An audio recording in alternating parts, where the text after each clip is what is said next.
His mistress poured wine on her dress in front of 200 guests and laughed. "Now you look like you belong in the background." The wife did not cry. She did not run. She smiled because she knew something no one else did. Not the cheating husband, not the arrogant mistress, not even the billionaire father-in-law walking through the door. The truth was about to destroy them all. Comment below where you are listening from. And if this story shocks you, smash that like button. Trust me, you will want to. She stood in the center of the ballroom wearing a $40,000 dress that her husband chose for her. In 3 minutes, that dress would be ruined. In 3 hours, she would own everything he thought belonged to him. But first, she had to survive the worst night of her life. Margot Sinclair adjusted the diamond bracelet on her wrist and forced herself to breathe slowly. The Sinclair Foundation Charity Gala was in full swing around her. 200 of Connecticut's most influential people mingling beneath crystal chandeliers that had hung in this mansion for over a century. String quartet music floated through the air, mixing with polite laughter and the gentle clink of champagne glasses. She looked every inch the perfect Sinclair wife in her ivory Valentino gown, her honey blonde hair swept into an elegant chignon, her makeup flawless. No one could see the storm raging beneath the surface. No one could know that 2 weeks ago. She had discovered text messages on her husband's phone that shattered everything she believed about her marriage. Thatcher was having an affair, and tonight, his mistress was here. Margot's fingers brushed against her clutch, feeling the small recording device hidden inside. She was not the passive woman everyone believed her to be. Before she married Thatcher Sinclair 4 years ago, she had been a corporate attorney at one of Boston's top firms. She gave up her career because he asked her to, because he said a Sinclair wife belonged at home, supporting her husband's ambitions. She had believed him. She had trusted him. That trust died 2 weeks ago. She spotted her husband across the ballroom, his dark hair perfectly styled, his charming smile working the crowd like a politician. Thatcher Sinclair was handsome in the way that old money often produced, confident and polished, with the easy grace of a man who had never been told no in his entire life. He was heir to Sinclair Holdings, a billion-dollar real estate empire built by his father, and he wore that legacy like armor. He had not looked at her once since they arrived. A familiar figure appeared at her elbow, and Margot felt some of the tension ease from her shoulders. Garrett Sinclair, Thatcher's cousin, held 2 glasses of sparkling water. He handed one to her with a sympathetic smile. "I know this is hard," he said quietly. "I am here if you need anything." Margot accepted the glass gratefully. "Thank you, Garrett. You are one of the few people in this family who actually sees me." He was a quiet man in his early 30s, with kind eyes and none of the arrogance that defined most of the Sinclair bloodline. He worked in the foundation's charitable programs, genuinely caring about the causes rather than the tax benefits. "My uncle called," Garrett said, leaning closer so only she could hear. His flight was delayed, but he should arrive within the hour. Margot's stomach tightened. Dalton Sinclair, the patriarch of the family, had been in Singapore on business. His presence tonight could change everything, for better or worse. She had always respected her father-in-law, and she believed he respected her in return. But blood was thicker than marriage vows, and she had no idea whose side he would take when the truth came out. Before she could respond, a ripple went through the crowd near the entrance. Margot turned, and her heart stopped. Sloane Prescott had arrived. The woman walked into the ballroom like she owned it, her red designer dress hugging every curve, her blonde curls bouncing with each confident step. She was 29, 5 years younger than Margot, and worked as a PR consultant. That was how she met Thatcher, through work.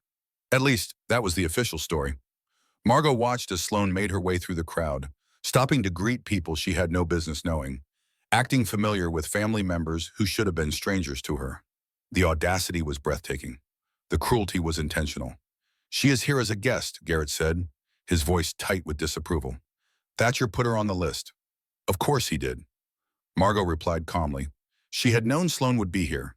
That was why she had prepared.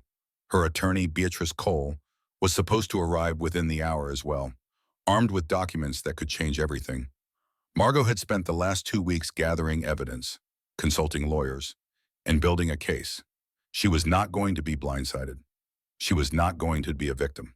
But as she watched her husband cross the room to greet his mistress, as she saw the way his hand lingered on the small of Sloane's back, as she caught the triumphant smile Sloane sent her way across the crowded ballroom. Margot felt something crack inside her carefully constructed composure. The evening was just beginning, and already she could feel the ground shifting beneath her feet. She pressed her palm against her clutch, feeling the outline of the recording device inside. Whatever happened tonight, she would be ready. Whatever they threw at her, she would survive. She had to, because Margot Sinclair was done being the perfect wife who suffered in silence. Tonight, she would fight back, and she would win. So, Chapter 1 word count, 903 words. Running total, 903 words. Status under target, expanding at Margot moved through the crowd with practiced grace, accepting greetings and making small talk while her mind worked furiously. The recording device in her clutch was already active, capturing every conversation within range. She needed evidence, and tonight would provide plenty of opportunities to gather it. She paused near the silent auction tables, pretending to examine a weekend getaway to Martha's Vineyard while actually watching Thatcher and Sloane in the reflection of a nearby mirror. They stood too close together, their body language intimate in a way that should have been reserved for husband and wife. A waiter passed with a tray of champagne, and Margot declined. She needed her mind sharp tonight. She accepted sparkling water instead and continued her surveillance. Her phone buzzed silently in her clutch. She withdrew it and read the message from Rosalind Chambers, her best friend since college. Just arrived. Where are you? Margot typed back quickly. Near the auction tables. Come find me. Moments later, Roz appeared at her side, stunning in an emerald green dress that complemented her dark skin beautifully. She was a partner at a public relations firm and had connections throughout the Connecticut social scene. More importantly, she was fiercely loyal and completely trustworthy. I saw her, Roz said quietly, accepting a glass of champagne from a passing waiter. The audacity of that woman showing up here. Thatcher invited her. Margot replied. Roz's eyes flashed with anger. That man has lost his mind. Margot shook her head slightly. He thinks he has already won. That is his mistake. Roz studied her friend's face carefully. You have a plan. It was not a question. They had known each other for 15 years, and Roz could read Margot like a book. I have evidence, Margot said softly. Text messages, financial transfers, hotel receipts. Beatrice Cole is coming tonight with documents that could end this marriage on my terms. Roz nodded slowly. Good. It is about time you stopped letting him control the narrative. Across the room, Sloane caught Margot's eye and smiled. It was the smile of a predator who had spotted wounded prey. It was the smile of a woman who believed she had already won. She is coming this way, Roz warned. I know, Margot said calmly, and I am ready. The confrontation began with a smile. Sloane Prescott glided across the ballroom floor with the confidence of a woman who believed she was untouchable. Her red dress catching the light like a warning signal. She carried a glass of deep crimson wine, and her eyes never left Margot's face. Margot stood her ground as Sloane approached. She felt Roz tense beside her, ready to intervene, but she placed a subtle hand on her friend's arm. She could handle this. She had to handle this. Margot, Sloane said sweetly, stopping just inside the boundary of personal space. What a beautiful dress. Thatcher always did have such good taste in everything he chooses. The implication was clear and deliberately cruel. Margot felt the sting but refused to show it. I am sure you would know all about his choices. Margot replied evenly. After all, you seem to be one of them. Sloane's smile flickered for just a moment before she recovered. So we are dropping pretenses tonight. How refreshing. I was not aware we were pretending. Margot said, you are at my husband's family event, wearing a dress that probably cost more than your monthly salary. The pretense ended the moment you walked through the door. Several nearby guests had stopped their conversations, sensing the tension between the two women. Phones appeared in hands, though no one raised them obviously. The social vultures were circling, waiting for blood. Sloane stepped closer, lowering her voice to a stage whisper that carried just far enough for the surrounding guests to hear. You think you are clever, standing here playing the dignified wife. But let me tell you something. Margot, you are already irrelevant. The divorce papers are being filed Monday. The words hit Margot like a physical blow. She had suspected Thatcher was planning something, but she had assumed she had more time. Her evidence gathering was not complete. Her legal strategy was not fully in place. Monday was 4 days away.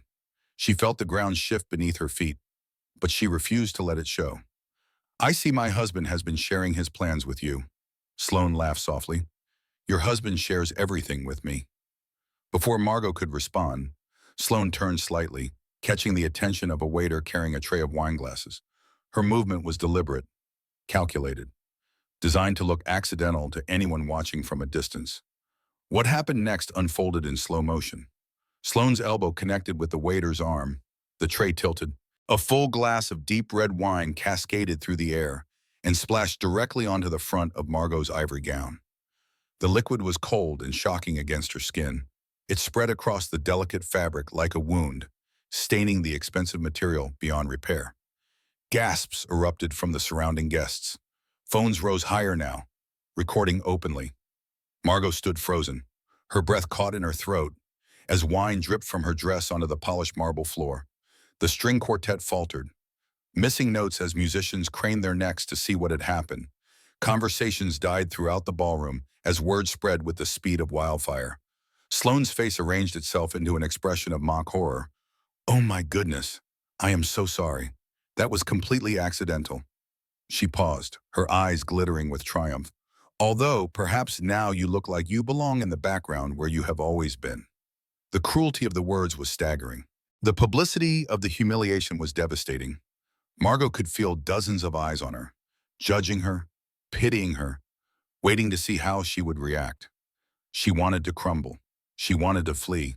She wanted to disappear. But Margot Sinclair had not survived 4 years of emotional manipulation to break now. She drew a slow breath and straightened her spine. Her voice came out stronger than she expected. That was not an accident, and everyone here knows it. Sloane shrugged delicately. Believe what you want, but maybe you should go clean yourself up before you embarrass yourself further. Margot felt Roz step forward protectively, but she held her friend back. Instead, she reached into her clutch and withdrew her phone. She texted Beatrice Cole with steady fingers. They are moving Monday. I need everything tonight. Then she looked directly at the photographer hired to document the gala, a young woman with a professional camera around her neck, and nodded slightly. She wanted this documented. She wanted proof. The photographer's eyes widened in understanding, and she raised her camera, capturing the scene, the wine stain, Sloane's triumphant expression, Margot's composed dignity. Evidence was everything, and Margot intended to have plenty of it. Thatcher appeared from the crowd, his face arranged in an expression of concerned husbandry that fooled no one who knew him. Margot, let us get you cleaned up. You are embarrassing yourself. She met his eyes coldly. I am not the embarrassment here. For just a moment, she saw something flicker across his face. Uncertainty, fear. He had expected her to crumble. He had expected her to retreat in shame. He had underestimated her. Chapter 2. Word count 847 words. Running total 2144 words. Status under target expanding. The ballroom seemed to close in around Margot as she stood her ground against her husband and his mistress. The wine continued to drip from her ruined dress, each drop a reminder of the humiliation she had just endured. But beneath the humiliation, something stronger was building. Anger, determination, the fierce will to survive that had carried her through every difficult moment of her life. Thatcher stepped closer, lowering his voice. Margot, please, people are watching. Just go clean yourself up and we can discuss this privately later. There is nothing private about what just happened. Margot replied clearly, making sure her words carried. Your mistress just assaulted me in front of 200 witnesses. Sloane scoffed. Assaulted, it was an accident. You are being dramatic. The guests around them exchanged uncomfortable glances. Several people had their phones raised, recording every word. The story would be all over social media within minutes. Garrett pushed through the crowd and appeared at Margot's side. I saw what happened. That was deliberate. Stay out of this. Garrett, Thatcher warned. This is between me and my wife. Your wife who you are divorcing on a Monday. Garrett shot back. I heard her announce it to the entire room. Thatcher's composure cracked slightly. That is private family business. It stopped being private when your mistress made a public spectacle. Garrett said firmly. Margot, come with me. Let me help you find somewhere to collect yourself. Margot hesitated. Every instinct told her to fight. to stand her ground, to refuse to retreat. But she also knew that strategic withdrawal could be more powerful than frontal assault. She needed time to regroup, to contact Beatrice, to gather her forces. "Fine," she said quietly, "but this is not over." She turned to walk away, Garrett and Roz flanking her protectively. But before she could take more than a few steps, Thatcher grabbed her arm. "We need to talk," he said through gritted teeth. "Now, in private." Margot looked down at his hand on her arm, then up at his face. His grip was too tight. His expression was too controlled. The mask of the concerned husband was slipping, revealing the controlling man beneath. "Remove your hand," she said calmly. "I am not interested in anything you have to say." For a moment, she thought he might refuse. The tension between them crackled like electricity. Then someone in the crowd coughed loudly, and Thatcher seemed to remember where they were. He released her arm with obvious reluctance. "This conversation is not finished," he said quietly. "No," Margot agreed. "It is not, but it will happen on my terms, not yours." She walked away with as much dignity as she could muster, her ruined dress heavy with wine, her heart pounding with adrenaline. The crowd parted to let her pass, faces blurring into a sea of pity and curiosity and barely concealed excitement at the drama unfolding before them. But Margot's mind was already working, planning, strategizing. The divorce announcement had accelerated her timeline. She needed Beatrice Cole. She needed her evidence. And she needed to move faster than Thatcher expected. Because one thing was absolutely certain. She was not going down without a fight. Margot stood in a small private sitting room off the main hallway, examining her ruined dress in a gilded mirror. The wine stain spread across the ivory fabric like a bloodstain, dark and damning. There would be no saving this dress. There would be no pretending tonight had not happened. Garrett had found her this room, away from the prying eyes of the gala guests. Roz stood nearby, her face tight with anger and concern. "I cannot believe she did that," Roz said for the third time, in front of everyone. The audacity. Margot turned away from the mirror. Audacity implies she thought she might face consequences. She did not expect any. That is how confident she is in Thatcher's protection. Her phone buzzed, and she checked the message. Beatrice Cole had texted arriving in 15 minutes. "I have the prenuptial agreement documents." There is a clause he violated. Hope flickered in Margot's chest. The prenup. She had almost forgotten about the infidelity clause they had insisted upon. The one Thatcher had laughed at during the signing because he said he would never need to worry about it. "Beatrice has something," she told Roz, "a clause in the prenup he violated. If I can prove infidelity, the settlement changes dramatically." Roz's eyes lit up. "That is good news. That is very good news." Margot nodded slowly. "I need to get back out there. I need to make an announcement during the program, before Thatcher can control the narrative any further." She began moving toward the door, her mind racing with possibilities. If she could speak publicly, if she could present her evidence before Thatcher had a chance to spin the story his way, she might be able to salvage something from this disaster. Garrett intercepted her in the hallway. "Margot, wait, Thatcher is looking for you. He seems furious." "Good," Margot said. "Let him be furious. I am done letting his moods dictate my actions." She pushed past Garrett and headed toward the ballroom, her ruined dress trailing behind her like a battle flag. She found the event coordinator near the stage where the charity auction was being organized. "I need to speak during the program," Margot said quietly. "After the auction, before the closing remarks." The coordinator, a nervous woman in her 50s, looked uncertain. "Mrs. Sinclair, I am not sure that is appropriate given the circumstances. I am on the foundation board," Margot reminded her, "and I have something important to announce. Please add me to the program." The coordinator hesitated, then nodded reluctantly. "Of course. Mrs. Sinclair." Margot turned back toward the ballroom, feeling a surge of hope. She was going to do this. She was going to take control. But Thatcher was waiting for her at the entrance to the ballroom. His face was a mask of controlled rage, and he grabbed her arm again, pulling her into a shadowed alcove away from the crowd.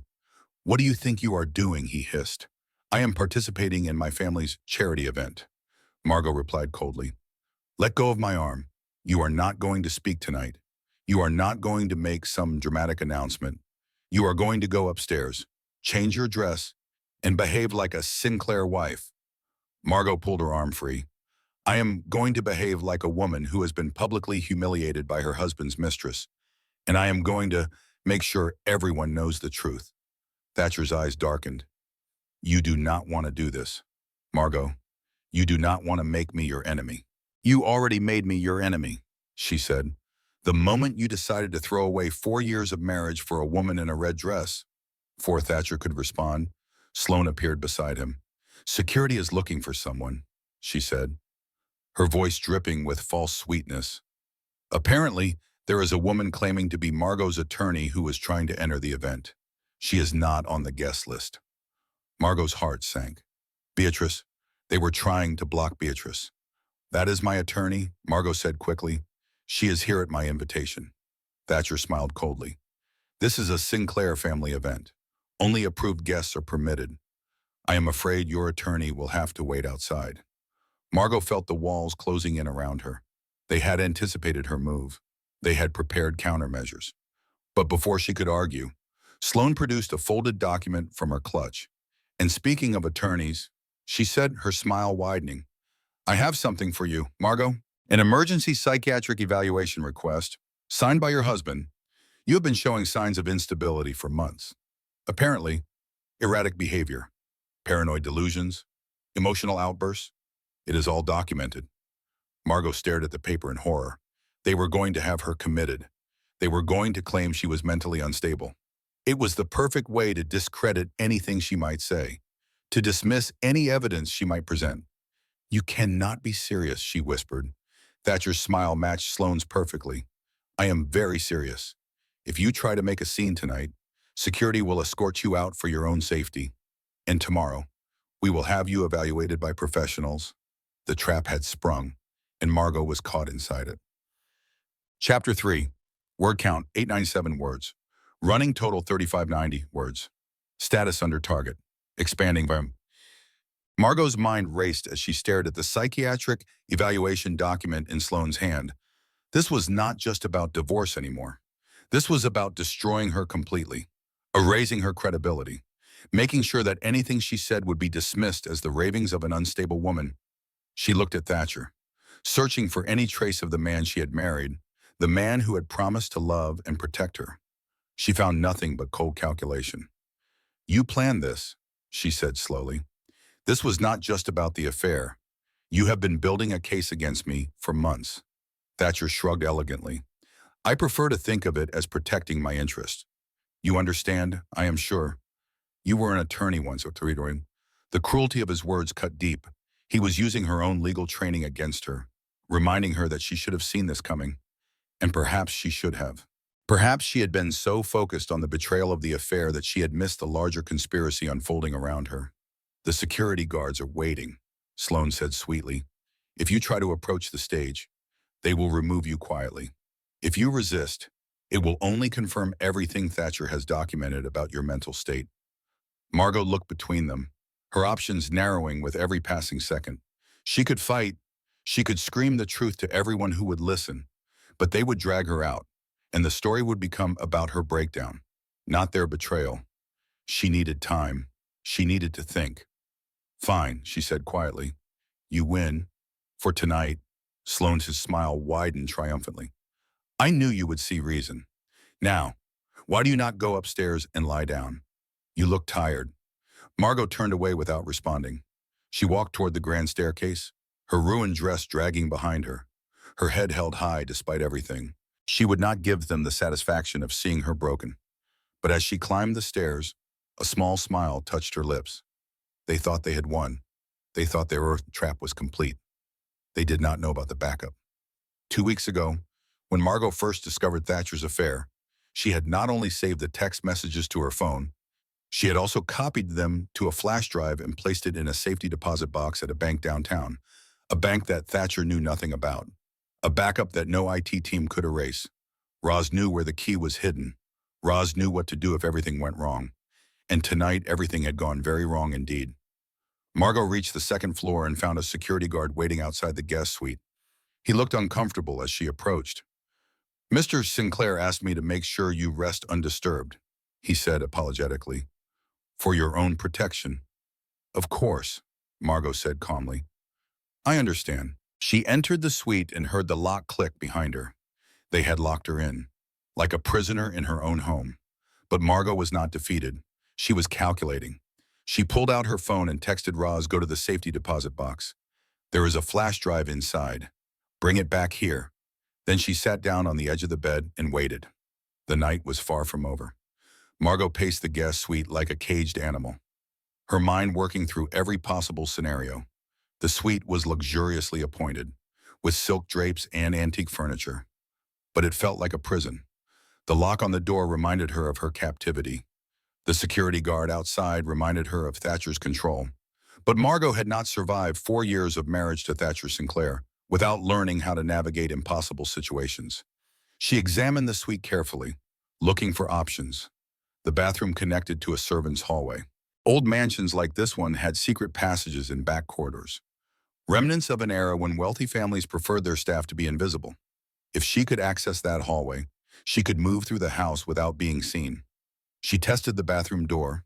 It opened easily. Beyond the marble bathroom, she found a narrow door half hidden behind a decorative screen. It was unlocked. Margot slipped through the door and found herself in a dimly lit corridor that ran behind the main rooms of the mansion. The sounds of the gala were muted here, distant music and laughter filtering through the walls like whispers from another world. She moved carefully, listening for footsteps, watching for movement. The corridor twisted and turned, connecting rooms and hallways in ways that the main house layout did not suggest. Eventually, she found a door that opened near the back of the ballroom, behind a heavy curtain that concealed a service entrance. Margot peered through a gap in the curtain. The gala was still in full swing, though the atmosphere had changed. People clustered in groups, phones in hands, clearly discussing the earlier incident. The wine stain on her dress had become the story of the evening. She spotted Garrett near the bar, looking anxious. She needed to reach him without being seen by Thatcher or Bond or Sloane. Before she could move, the main doors of the ballroom burst open. Dalton Sinclair strode into the room with the presence of a man accustomed to commanding attention. He was tall and distinguished, with silver hair and sharp blue eyes that missed nothing. He wore a perfectly tailored dark suit, and his expression was thunderous. The music stopped. Conversations died. Every eye in the room turned toward the patriarch of the Sinclair family. "Where is my daughter-in-law?" Dalton demanded, his voice carrying across the silent ballroom. Margot watched from her hiding place as Thatcher approached his father, his charming smile firmly in place. "Father, welcome back. How was Singapore?" "I asked where Margot is," Dalton repeated, ignoring the question. "I received a concerning video message on my plane. Something about a wine incident." Thatcher's smile flickered. It was a misunderstanding. Margot was upset and went upstairs to rest. She has been under a great deal of stress lately. Sloane appeared at Thatcher's side, her red dress somehow even more offensive now that the patriarch was present. "Mr. Sinclair, I am sure Margot is fine. She just needed some time to collect herself." Dalton looked at Sloane with an expression that could have frozen fire. "And you are Sloane Prescott," she said, extending her hand. "I am a friend of Thatcher's." Dalton did not take her hand. He turned back to his son. "Bring Margot to me." "Now, father," Thatcher began, but Dalton cut him off with a single raised hand. "I was not asking." Margot watched as Thatcher's composure finally cracked. He nodded to a security guard, who headed toward the stairs. But Margot was not in the guest suite anymore. She was right here, hidden behind a curtain, watching everything unfold. She made a decision. She stepped through the curtain and walked toward the center of the ballroom. Gasps rippled through the crowd as people recognized her, still wearing her wine-stained dress, her composure intact despite everything. Dalton turned to face her, and something shifted in his expression. For a moment, she saw genuine concern in his eyes. But just as quickly, it was replaced by something harder, colder. "Margot," he said, "come with me. We need to discuss this privately." Her heart sank. Privately meant away from witnesses. Privately meant Dalton could control the conversation, could side with his son without public accountability. She had hoped for better from her father-in-law, but blood was blood. "Of course," she said quietly. Dalton gestured toward a door leading to his private study, but as they walked, he did not look at her with sympathy or support. He looked at her with the calculating expression of a businessman managing a problem, and Margot realized with crushing certainty that the patriarch was not here to save her. He was here to manage the scandal. Wham. Chapter 4. Word count 791 words. Running total 4933 words. Status under target, expanding. The study door closed behind them with a heavy thud, sealing Margot and Dalton away from the curious eyes of the gala guests. The room was dark and masculine, filled with leather furniture and walls of books that had probably never been read. A massive desk dominated the space, positioned so that whoever sat behind it would always be looking down at their visitors. Dalton did not sit. He stood by the window, looking out at the manicured gardens illuminated by landscape lighting. His reflection in the glass was impossible to read. "Tell me what happened," he said finally. Margot drew a steadying breath. "Your son's mistress deliberately poured wine on my dress in front of 200 guests. When I tried to defend myself, Thatcher threatened to have me committed for psychiatric evaluation. He has been building a case against me for months, documenting false evidence of mental instability so that anything I say can be discredited." Dalton was silent for a long moment. "And your evidence of this affair, I have text messages," Margot said. "Financial records showing payments to Sloan, hotel receipts, everything documented. Where is this evidence now?" Margot hesitated. Something in Dalton's tone made her cautious. In a safe place, Dalton turned from the window to face her. His expression was not what she had hoped to see. There was no outrage on her behalf, no fatherly protection. There was only cold calculation. "Margot," he said slowly, "you married into this family. You knew what that meant. There are expectations of behavior, of discretion, of loyalty to the Sinclair name above all else." Her heart sank further. "Are you saying I should have stayed silent about my husband's affair?" "I am saying," Dalton replied, "that making a public spectacle benefits no one. The video of tonight's incident is already spreading online. The family's reputation is being damaged as we speak." "Your reputation is being damaged." "My reputation was damaged when your son decided to replace me with a woman half my age." Margot shot back. "I did not create this scandal. I am simply refusing to be destroyed by it." Dalton's eyes narrowed. "Perhaps, but the path forward must be handled carefully, quietly, without further public embarrassment." Margot felt the last of her hope crumbling. She had believed Dalton Sinclair was different from his son. She had believed he valued honor and integrity, but she saw now that he valued the family name above all else, including justice. "What are you suggesting?" she asked quietly. "Go back to the guest suite," Dalton said. "Change into something clean. Return to the gala and behave as though nothing happened. Tomorrow, we will discuss the divorce quietly, privately, without lawyers or public statements. You will receive a fair settlement, I assure you. And if I refuse," Dalton's expression hardened, "then I cannot protect you from what Thatcher has planned. The psychiatric evaluation will proceed. Your credibility will be destroyed, and you will leave this family with nothing." The threat hung in the air between them. Margot stared at her father-in-law, seeing him clearly for the first time. He was not here to help her. He was here to contain the damage, to protect his son and his legacy, even if it meant sacrificing her. She wanted to scream. She wanted to rage against the injustice of it all. But she had learned long ago that losing control only gave her enemies ammunition. Instead, she straightened her spine and met Dalton's eyes directly. "I will think about what you have said," she replied calmly. "May I have a moment alone?" Dalton nodded curtly. "Do not take long. The gala continues, and appearances must be maintained." He left the study, closing the door behind him. Margot stood in the silence, her heart breaking, her hope dying, but her resolve hardening into something unbreakable. They had all underestimated her, and that would be their downfall. Margot remained in Dalton's study for several long minutes after he left, gathering her thoughts and her strength. The crushing weight of disappointment pressed down on her chest. She had believed, foolishly, that Dalton Sinclair might be different. She had hoped that somewhere in this family, someone would choose justice over image.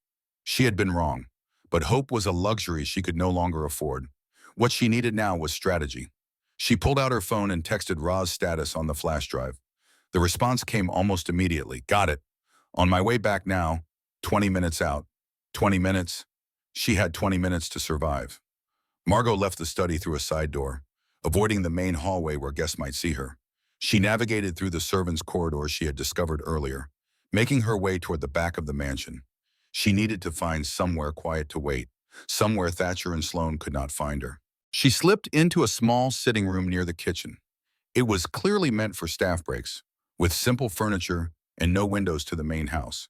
She closed the door behind her and leaned against it, finally allowing herself a moment of weakness. Tears pricked her eyes, but she refused to let them fall. Crying solved nothing. Self-pity changed nothing. She had learned that lesson the hard way over 4 years of marriage to a man who had never truly loved her. Her phone buzzed again. This time, the message was from Beatrice Cole. Finally got past security. "Where are you?" Relief flooded through her. Staff sitting room near the kitchen. She texted back. "Back corridor." Within 5 minutes, Beatrice appeared at the door. The attorney was in her late 40s, silver-streaked dark hair pulled back in a severe bun, sharp eyes behind elegant glasses. She carried a leather briefcase like a weapon. "I had to threaten them with a lawsuit to get in," Beatrice said, closing the door behind her. "They claimed I was trespassing on private property." "That sounds like Thatcher," Margot replied bitterly. Beatrice sat down beside her, opening the briefcase to reveal folders of documents. "I have good news and bad news. Which do you want first?" "Give me the bad news." "I have had enough false hope tonight." Beatrice nodded. "The bad news is that Thatcher's team has been thorough. They have wiped his phone, scrubbed his email accounts, and removed any digital trace of the affair. Any evidence you saved to your devices is likely compromised as well." Margot's stomach dropped. She had suspected as much when Sloane mentioned it earlier, but hearing confirmation from her attorney made it worse. "And the good news?" she asked. "The good news," Beatrice said with a small smile, "is the prenuptial agreement." She pulled out a thick document and flipped to a marked page. "There is an infidelity clause. If either party engages in extramarital relations during the marriage, the injured party is entitled to 60% of marital assets plus the primary residence." Margot stared at the document. The primary residence. The Manhattan apartment. Beatrice shook her head. "The primary residence is listed as the Sinclair estate. This mansion. If you can prove infidelity, you get this house." For a moment, Margot could not breathe. The Sinclair estate was worth over $50 million. It was the crown jewel of the family's holdings, the symbol of their wealth and power. And according to this document, it could be hers. "But I need proof," she said slowly. "And they have destroyed all the digital evidence." "Yes," Beatrice agreed. "You need physical proof, something they cannot erase." "Roz has a flash drive," Margot said quickly. "I backed up everything 2 weeks ago. Text messages, financial records, photographs. It is in a safety deposit box they do not know about." Beatrice's eyes lit up. "That is exactly what we need. When can you get it?" "She is on her way now. 20 minutes. Beatrice stood, energy renewed. "Then we have a chance. If that flash drive contains what you say it does, we can file an emergency motion tomorrow morning. We can freeze assets, prevent the divorce filing from proceeding on their terms, and take control of this entire situation." Hope flickered in Margot's chest. Not false hope this time. Real hope, built on evidence and strategy and the cold hard facts of contract law. But before she could respond, the door burst open. Sloane stood in the doorway, a triumphant smile on her face. "Did you really think I did not know about this room? The staff tells me everything." Beatrice stepped in front of Margot protectively. "This is a private conversation." Sloane ignored her. She walked into the room with the confidence of a woman who believed she held all the cards. "You can stop planning. Whatever evidence you think you have, it does not matter." "What do you mean?" Margot demanded. Sloane's smile widened. "I mean that your flash drive is meaningless, because by the time your friend gets back here, it will be too late." She held up her phone, showing a video call in progress. On the screen, Margot could see Thatcher standing at a microphone on the gala stage. "He is making an announcement right now," Sloane said, "about your mental breakdown, about how concerned he is for your well-being, and about the pregnancy." Margot's blood ran cold. "What pregnancy's mine?" "Of course." Sloane's hand moved to her stomach. "I am 3 months along. The Sinclair heir is already on the way. And you, Margot, are about to be erased from this family forever." The words hit Margot like physical blows. A pregnancy, a Sinclair heir. Everything she had been fighting for was crumbling around her. Sloane turned and walked out of the room, her heels clicking against the floor like a countdown to destruction. Margot stared at the empty doorway, her world collapsing around her. Chapter 5. Word count 131 words. Running total 6577 words. Status under target. Expanding a tron. Beatrice gripped Margot's arm firmly. We need to move. Now. But the pregnancy. Margot whispered. If she is really carrying his child, the family will protect her. The courts will favor her. That is not certain, Beatrice said sharply. Pregnancy does not erase infidelity, and prenuptial agreements do not include provisions for mistress's children. Focus on what we can control. Margot forced herself to think through the shock. Beatrice was right. Panic was not a strategy. Fear was not a plan. We need to get to the ballroom, she said finally. I need to respond to whatever Thatcher is saying before the narrative is completely set. They moved quickly through the back corridors, navigating toward the main house. Margot could hear Thatcher's amplified voice echoing through the halls, though she could not make out the words. When they reached the service entrance behind the stage, they found Garrett waiting for them. His face was pale with distress. It is worse than you think, he said quietly. Thatcher told everyone you had a psychotic episode, that you have been unstable for months, that he has been hiding it to protect you. And the pregnancy Margot asked. He announced it. Garrett confirmed, said that Sloane is carrying the next generation of Sinclairs. The crowd actually applauded. Margot felt sick. Her replacement had been publicly celebrated while she was being painted as a madwoman. The injustice of it was staggering.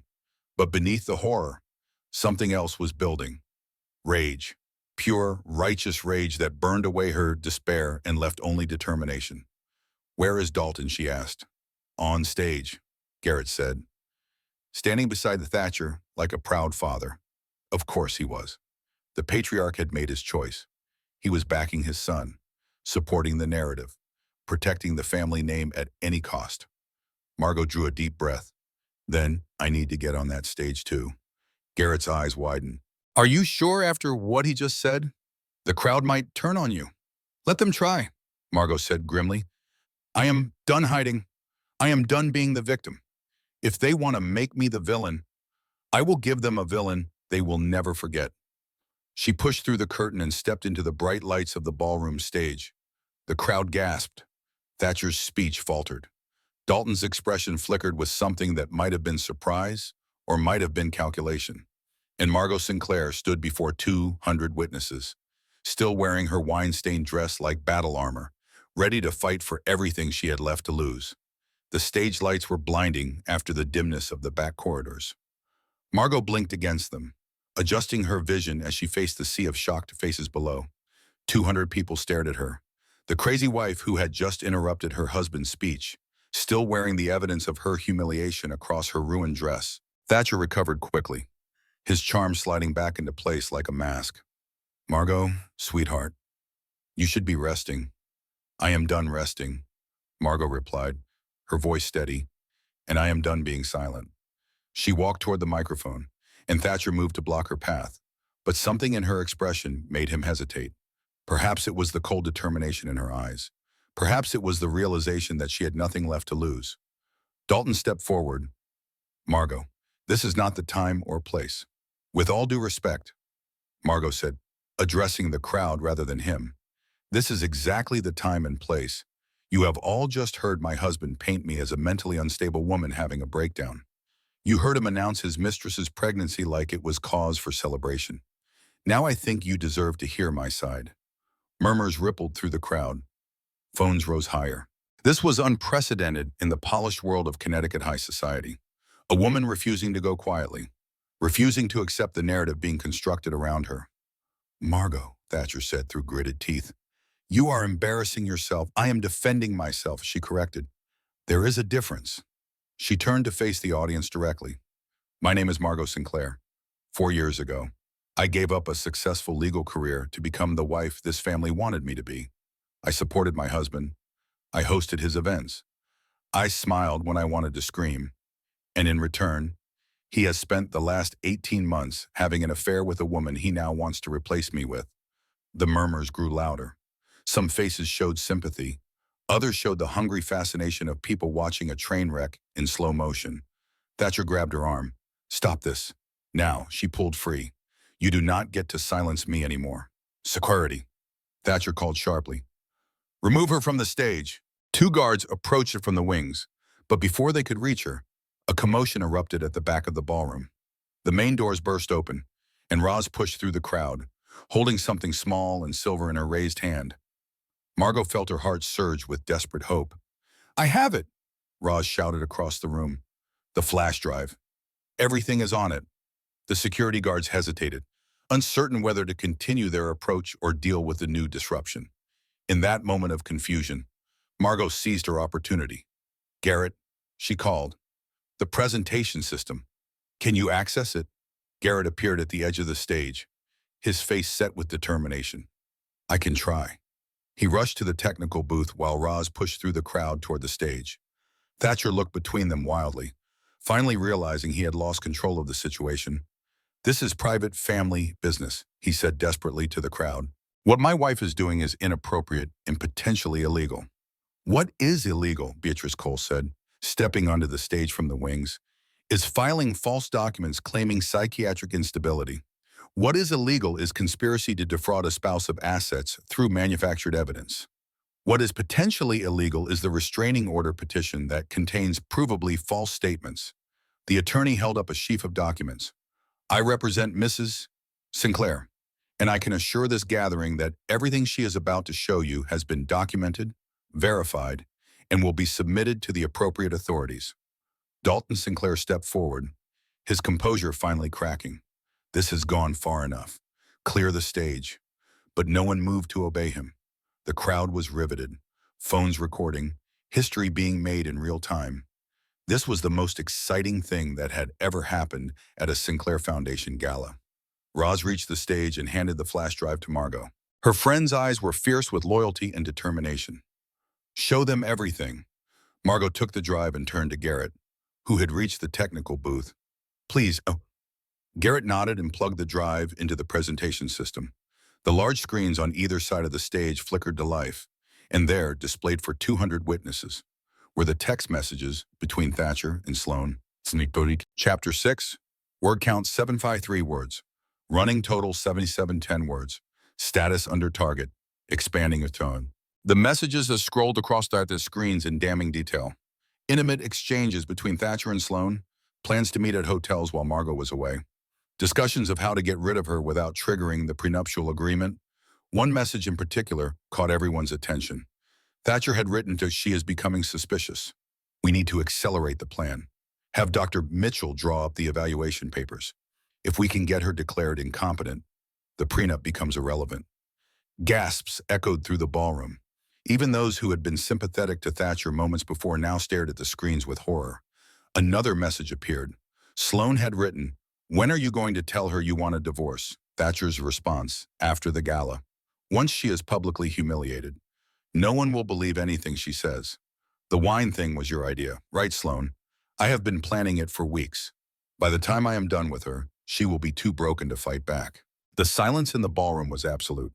200 people watched as the conspiracy was laid bare, as the charming Thatcher Sinclair was revealed as a calculating predator and his mistress as a willing accomplice in destruction. Margot turned to face her husband. Her voice was calm despite the trembling in her chest. "This is what you planned. This is what you and your mistress spent months orchestrating. And you almost got away with it." Thatcher's face had gone pale. "This is taken out of context.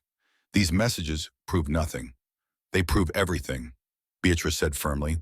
"Conspiracy to defraud, false imprisonment through fraudulent psychiatric evaluation requests, defamation through public statements you knew to be false, and of course, clear violation of the infidelity clause in your prenuptial agreement." She turned to face the crowd. "Under the terms of the Sinclair prenuptial agreement, in the event of proven infidelity, the injured party is entitled to 60% of marital assets plus the primary residence. These messages constitute irrefutable proof of a long-standing extramarital affair."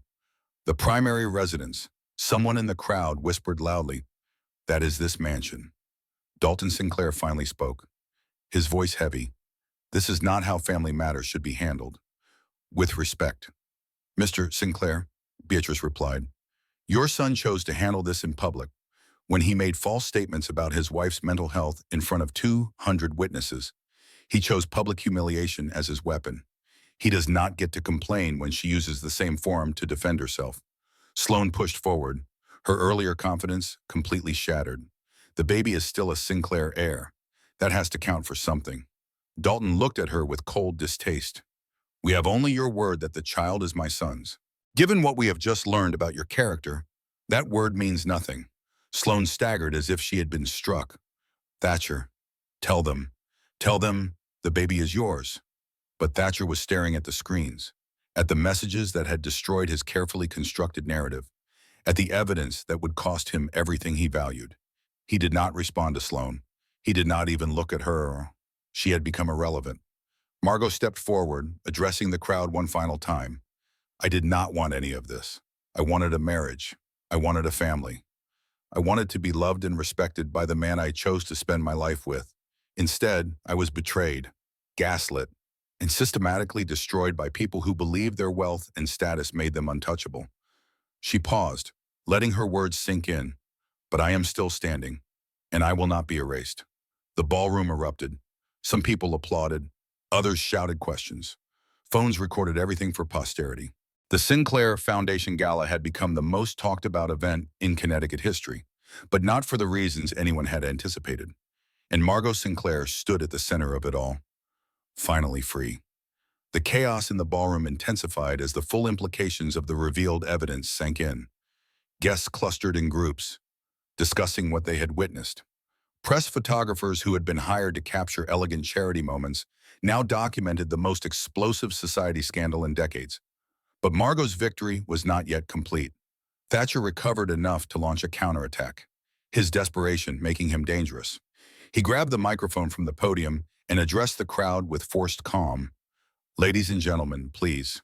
What my wife has shown you is a collection of messages taken out of context.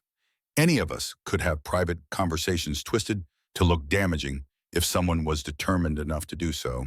Some heads nodded. The desire to believe in appearances was strong among this crowd. They wanted to retreat to comfortable denial, to pretend the ugliness they had witnessed was somehow not real. My wife has been under tremendous stress, Thatcher continued, warming to his narrative. The psychiatric evaluation I mentioned was suggested by her own physician after concerning episodes at home. I have only ever wanted what is best for her. Margot moved to respond, but before she could speak, the ballroom doors opened again. 2 uniformed police officers entered, followed by a woman in a business suit who carried herself with unmistakable authority. Beatrice's face went pale. That is Detective Morrison from the fraud unit. The detective approached the stage with measured steps, her expression unreadable. She looked between Thatcher and Margot, assessing the situation. Mr. Sinclair, she said, we have received a complaint regarding false statements made in legal filings. I need to ask you some questions. This is outrageous. Thatcher sputtered. Whatever my wife told you is the product of her unstable mental state. The complaint was not filed by your wife, Detective Morrison replied calmly. It was filed by the psychiatric facility whose name was fraudulently used in documentation you submitted to the court. They have no record of evaluating Mrs. Sinclair, and they take very seriously the misuse of their institutional credentials. Margot felt the floor shift beneath her. This was unexpected. She had not contacted any psychiatric facility. Someone else had been investigating Thatcher's actions. The detective continued. Additionally, the bank that processed transfers to Miss Prescott's account flagged several transactions as potentially fraudulent. They appear to involve misappropriated company funds rather than personal assets. Company funds? Dalton's voice cut through the murmurs. What company funds? The detective turned to address him directly. Funds from Sinclair Holdings? Mr. Sinclair, approximately $400,000 over the past 18 months. The board has been notified. Dalton's face went gray. $400,000 from Sinclair Holdings. Embezzlement. His son had not just betrayed his wife. He had betrayed the family company. This was the first catastrophe. The crowd erupted in shocked exclamations. Company board members present at the gala immediately began making phone calls. The scandal had just escalated from personal betrayal to corporate crime. Thatcher looked wildly between the detective and his father. I can explain. Those were legitimate business expenses. legitimate business expenses that went directly to your mistress's personal account. The detective raised an eyebrow. We will need to discuss that further. At the station, she gestured to the uniformed officers, who moved to flank Thatcher. This was the second catastrophe. You cannot arrest me, Thatcher said desperately. I am Thatcher Sinclair. I am heir to one of the most important families in Connecticut. You are a person of interest in a fraud investigation. The detective replied, Your name does not change that. As the officers escorted Thatcher toward the door, Sloane finally broke. She rushed forward, grabbing his arm. Thatcher, what about me? What about the baby? Thatcher shook her off without a backward glance. Handle it yourself. I have bigger problems. Sloane staggered backward, her face crumbling. She had staked everything on becoming the next Miss Sinclair. She had destroyed another woman's life to secure her position. And now the man she had done it for was walking away without a single thought for her welfare. This was the third catastrophe. Not for Margot this time. For her enemies. Duh. Chapter 7. Word count 714 words. Running total 960 words. Status under target expanding. The ballroom fell into stunned silence as Thatcher was led away by the police officers. 200 of Connecticut's most influential people watched as the heir to the Sinclair fortune was escorted out of his own family's mansion in what amounted to public disgrace. Dalton Sinclair stood frozen on the stage, his face a mask of shock and betrayal. Everything he had built, everything he had worked for, was crumbling around him because of his son's arrogance and greed. Margot watched it all with a complex mixture of emotions. There was satisfaction in seeing Thatcher finally face consequences. There was vindication in having her truth believed after months of gaslighting. But there was also grief, deep and unexpected, for the marriage she had believed in, for the future she had hoped for the love she had thought was real. Roz appeared at her side and took her hand. Are you okay? No, Margot admitted quietly. But I will be. Sloane had collapsed onto a chair at the edge of the stage, her perfect makeup streaked with tears. The woman who had been so confident just hours ago now looked broken, abandoned, facing an uncertain future with a pregnancy that might or might not belong to the man who had just discarded her. Part of Margot wanted to feel satisfaction at Sloane's downfall. This was the woman who had deliberately humiliated her, who had poured wine on her dress and mocked her in front of hundreds of people. This was the woman who had conspired to have her declared mentally incompetent. But looking at Sloane now, Margot felt only pity. They had both been used by Thatcher, each in different ways. Sloane had believed she was special, that she was different, that Thatcher truly loved her. She was learning now what Margot had learned over 4 years of marriage. Thatcher Sinclair loved only himself. Beatrice approached with her phone in hand. The district attorney's office wants to speak with you tomorrow. They are building a case and your evidence will be crucial. I will cooperate fully. Margot said, Good. The attorney paused, her expression softening slightly. You did well tonight. I know that was not easy. Margot nodded. No, it was not.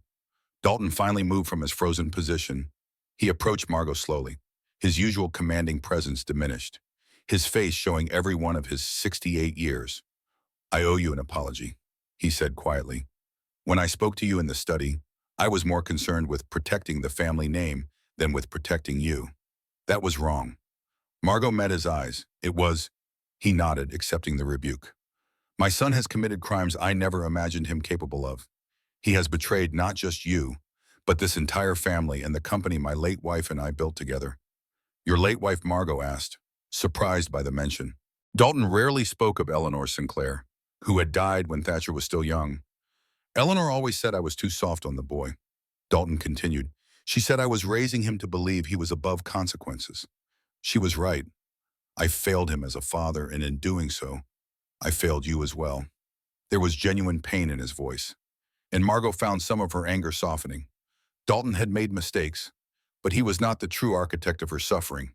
That responsibility belonged to Thatcher alone. What happens now, she asked. Now, Dalton said heavily, we deal with the aftermath. The board will conduct a full investigation. Thatcher will likely face criminal charges. The family's reputation will take years to recover. He paused, looking at her with something that might have been respect. And you will receive everything the prenuptial agreement entitles you to, including this house. Margot blinked. The house, it was Eleanor's family property originally. She would have wanted it to go to someone who would treat it with respect, someone who would honor its history rather than exploit it. He reached into his jacket and withdrew a sealed envelope. "There is something else you should know," he said. "Something I should have told you years ago." Margot stared at the envelope in Dalton's hand. It was old, the paper slightly yellowed, with elegant script across the front. She could not read the writing from where she stood, but something about the envelope made her heart beat faster. "What is this?" she asked. Dalton gestured toward a quiet corner of the ballroom, away from the remaining guests who were still processing the evening's dramatic events. Margot followed him, with Beatrice close behind. "When you arrived," he said quietly, "I was prepared to protect my son at any cost. That is what fathers do. But what I witnessed tonight changed something in me. I saw who Thatcher really is, and I saw who you really are." He held out the envelope. "This was written by my wife Eleanor before she died. It contains instructions for the disposition of the Sinclair estate, this mansion and the surrounding property. I have kept it sealed for over 20 years, waiting for the right time to reveal its contents." Margot took the envelope with trembling fingers. The script on the front read, "To be opened when the truth is finally told." "I do not understand," she said. "When Eleanor married me," Dalton explained, "this estate was her family's property. It had been in the Hartwell family for over 100 years. When we married, she agreed to change its name to Sinclair, but she never transferred ownership to me. It remained hers until her death." Margot's mind raced. If the estate was Eleanor's property, then it would have passed to her heirs when she died. To Thatcher. But Dalton was shaking his head as if reading her thoughts. "Eleanor knew what kind of man our son was becoming. She saw the entitlement, the selfishness, the capacity for cruelty, and she made provisions." "What kind of provisions?" Opened the envelope. Margot broke the seal carefully. Inside was a single sheet of paper, handwritten in the same elegant script. She read it aloud, her voice barely above a whisper. "To whoever reads this letter, I am Eleanor Hartwell Sinclair, and I write this in the final months of my life. I have watched my son grow into a young man, and I fear for the kind of adult he will become. His father's money has spoiled him. His grandmother's indulgence has corrupted him, and my illness has prevented me from correcting the damage." Margot paused, overcome with emotion. She had never known Eleanor Sinclair, but in this moment, she felt a connection to this woman who had seen the truth so many years ago. She continued reading. "Therefore, I have placed this estate in trust, to be held for the spouse of my son, whoever that may be. Not for my son himself, but for the person brave enough to marry him. I hope, perhaps foolishly, that love might redeem him. But if it does not, I want his spouse to have protection. I want them to have a home that cannot be taken away." Beatrice leaned forward. "This is a legal document," Dalton nodded, "properly witnessed and filed with the family's attorneys. I have had it verified multiple times over the years. The Sinclair estate belongs to Margot. It has since her wedding day." Margot looked up from the letter, her eyes bright with unshed tears. "You knew about this for 4 years, I did," Dalton admitted. "I hoped I would never need to reveal it. I hoped Thatcher would become the husband Eleanor wanted him to be, that the trust would remain a technicality never invoked. I was wrong. The weight of this revelation settled over Margot like a warm blanket. She was not dependent on the prenuptial agreement for her security. She was not reliant on the goodwill of the Sinclair family. She owned the mansion outright, had owned it since the moment she said I do. Why tell me now, she asked. Why not let me fight for what the prenup would give me? Dalton's expression was grave. Because my son's crimes are worse than infidelity. The embezzlement, the fraud, the conspiracy. When this becomes public, when the legal battles begin, assets will be frozen, accounts will be seized. The prenuptial agreement may become meaningless in the face of criminal forfeiture. He gestured toward the letter. But this trust predates any of Thatcher's crimes. It cannot be touched by his legal problems. This house is yours, free and clear. Regardless of what happens to the rest of the Sinclair fortune. Margot stared at the letter in her hands, hardly daring to believe what she was hearing. After everything she had endured tonight, after the humiliation and the fear and the desperate fighting for survival, she had emerged with more than she ever imagined. She had a home, a real home, one that could not be taken away. and she had the truth. So, Chapter 8, word count 815 words. Running total 10540 words. Status under target, expanding it up. The remaining guests had begun to filter out of the ballroom, their phones full of videos and their minds full of gossip. The Sinclair Foundation Gala would be remembered for generations, but not for any charitable achievement. It would be remembered as the night the Sinclair empire began to crumble. Margot stood by the tall windows, looking out at the manicured gardens she now owned. The moonlight cast silver shadows across the lawn, making everything look peaceful and timeless, a stark contrast to the chaos that had unfolded inside. Roz joined her at the window.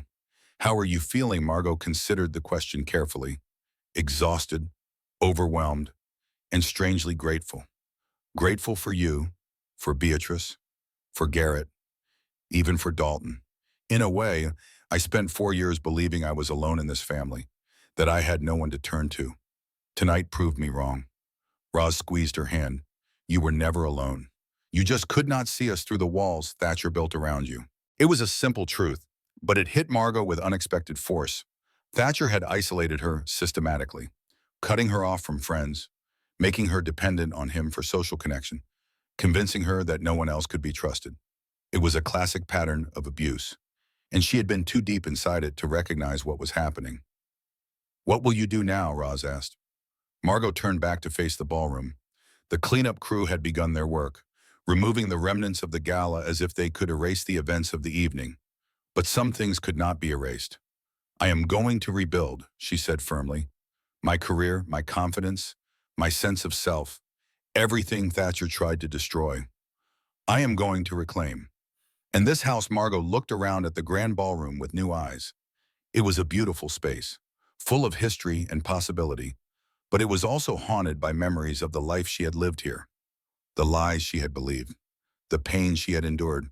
"I have not decided yet," she admitted. "Part of me wants to sell it, start fresh somewhere with no connections to the Sinclair name. But another part of me wants to stay, to transform it into something new, something good." Beatrice approached with her briefcase. "We should go over what happens next. The legal proceedings will be complex." "Not tonight," Margot said quietly. "Tonight, I just want to breathe." The attorney nodded understandingly. "Tomorrow, then, get some rest. You have earned it." She left with a respectful nod, already making notes on her phone about the cases she would need to file. Garrett appeared at Margot's elbow. "The staff is asking if you need anything." Margot smiled slightly at the irony. Just a few hours ago, she had been a prisoner in this house, locked in a guest suite like an inconvenience to be managed. Now the staff was asking for her instructions. "Just some quiet," she said, "and perhaps a cup of tea. I will tell them." Garrett started to walk away, then paused and turned back. "I am proud of you, cousin." Margot raised an eyebrow at the term. "You were never just Thatcher's wife to me. You were always family." He left before she could respond, but his words warmed something deep in her chest. Family. Perhaps she still had one after all, just not the one she had expected. The weeks following the gala passed in a blur of legal proceedings and media attention. Margot had expected the process to be difficult, but she had not anticipated just how public everything would become. The video from the gala went viral within hours. Millions of people watched Sloane pour wine on Margot's dress. Millions more watched as the text messages were displayed on screen, revealing Thatcher's conspiracy in damning detail. The story dominated news cycles for days, spawning think pieces about infidelity in wealthy families and the systematic abuse of women who married into power. Margot gave no interviews. She made no public statements. She let her attorney speak for her, let the evidence speak for itself, and focused on the practical work of rebuilding her life. Thatcher was formally charged with embezzlement, fraud, and conspiracy. His bail was set at $5 million, which Dalton refused to pay. The patriarch had cut his son off completely, issuing a public statement that distanced the Sinclair family from Thatcher's actions and expressing support for the ongoing investigation. The trial would not begin for months, but the outcome already seemed inevitable. The evidence was overwhelming, the witnesses numerous, and Thatcher's charm had finally failed him. Behind bars awaiting trial, he looked like a different man from the confident heir who had once believed himself untouchable. Sloane had disappeared from public view. Her pregnancy was confirmed, But DNA testing revealed what many had suspected. The child was not Thatcher's. She had been seeing another man during the same period, hedging her bets in case the Sinclair plan fell through. The revelation destroyed whatever sympathy she might have garnered. She became the villain of the story, the scheming mistress who had ruined her own future through greed and deception. Margot heard she had moved back to her parents' home in Ohio, her PR career in ruins, her dreams of wealth and status shattered beyond repair. Margot felt no satisfaction at Sloane's downfall. She felt only relief that the woman was no longer part of her life. On a crisp autumn morning 3 months after the gala, Margot stood in the foyer of the Sinclair estate, now officially renamed Hartwell House in honor of Eleanor's family.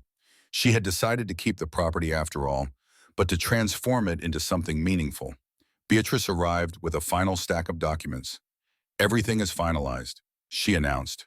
"The divorce is complete. The assets have been distributed according to the prenuptial agreement and the trust provisions. You are officially a free woman." Margot signed the last page with a steady hand. "Thank you for everything. It was my pleasure," Beatrice said with a rare smile. "You are one of the strongest clients I have ever represented. Most people would have crumbled under what you faced." "I almost did," Margot admitted, "more than once. But you did not. That is what matters." Roz appeared in the doorway. "The car is here. Are you ready?" Margot took one last look around the foyer. This house had been her prison for 4 years. Now it would become something entirely different. "I am ready," she said. They drove to the downtown courthouse, where a different kind of proceeding was taking place. Today was Thatcher's sentencing hearing. Margot had not attended any of the previous hearings, but she felt it was important to be present for this one. She needed to see justice delivered. She needed closure. The courtroom was packed with reporters and curious onlookers. Margot slipped into a seat near the back, flanked by Roz and Beatrice. She did not want to draw attention. She just wanted to witness. Thatcher was led in wearing a prison jumpsuit, his hands cuffed in front of him. He looked thin and pale. Nothing like the confident man who had once commanded boardrooms and ballrooms with equal ease. When he saw Margot in the gallery, something flickered across his face. Regret, resentment. She could not tell, and she realized she no longer cared. Judge Patricia Winters took her seat and called the proceedings to order. The next hour was filled with legal formalities, victim impact statements, and arguments from both prosecution and defense. Then came the moment Margot had been waiting for. The judge looked directly at Thatcher. "Mr. Sinclair, you have been found guilty of embezzlement, fraud, and conspiracy. You abused your position of privilege and trust. You harmed not just your wife, but your family, your company, and everyone who believed in you. The sentence of this court is 12 years in federal prison with no possibility of parole for the first 8 years. 12 years. Margot let the number sink in. Thatcher would be in his late 40s when he got out. His fortune gone, his reputation destroyed, his family having moved on without him. It was justice.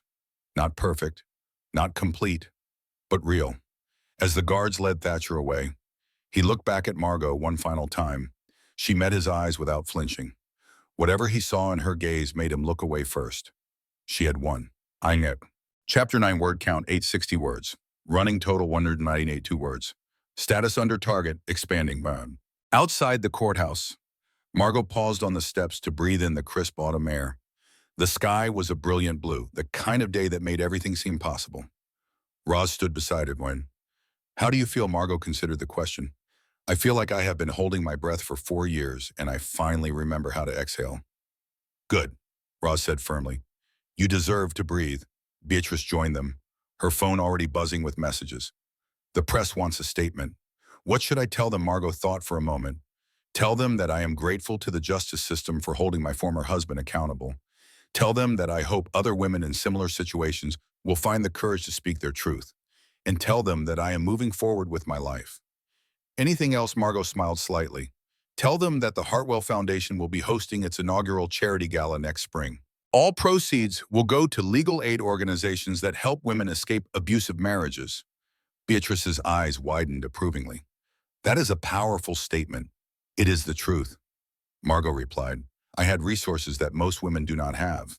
I had friends who believed me, evidence to prove my case. and money to hire good attorneys.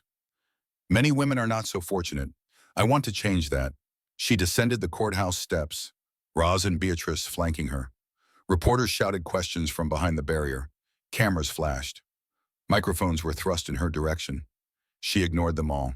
She had said what she needed to say. The rest would speak for itself.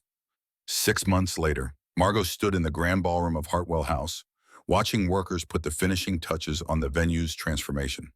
The chandeliers had been cleaned until they sparkled like captured stars. The marble floors had been polished to a mirror shine. Fresh flowers and soft pastels adorned every table. But the most significant change was not visual.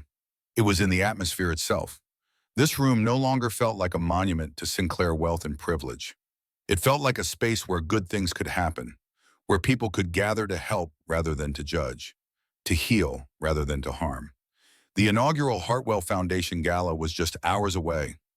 200 guests had paid $5,000 each to attend, and every penny would go toward providing legal services to women trapped in abusive marriages.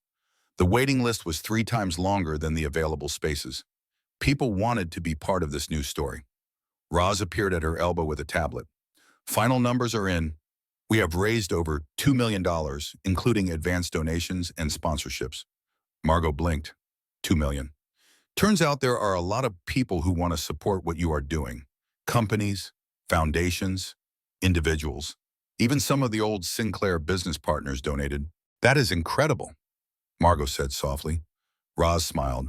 You are incredible. Never forget that. A knock at the ballroom door interrupted them. Garrett entered, looking slightly nervous. There is someone here to see you, he said. Dalton Sinclair. Margot's heart skipped.